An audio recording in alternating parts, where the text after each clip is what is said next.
हमारे पहले अली जैदी को, अली मीम को सोशल मीडिया के हमारे नौजवानों जिसमें आता है एक है, उनको उठाया।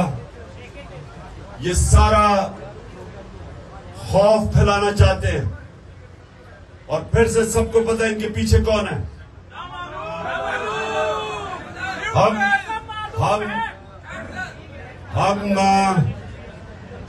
पहले तो अली मीम को मैं दाद देता हूं, दिलेर आदमी है।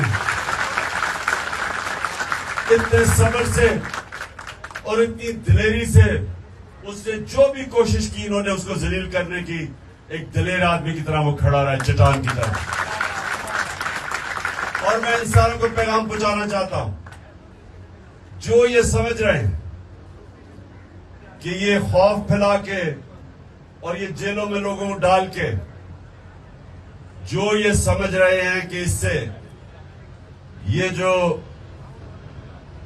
हकीकी आजादी का जज्बा है ये खत्म हो जाएगा या कम हो जाएगा, मैं उनको पैगाम देना चाहता हूं कि आपसे ज्यादा अहमक और बेवकूफ लोग हैं ही नहीं।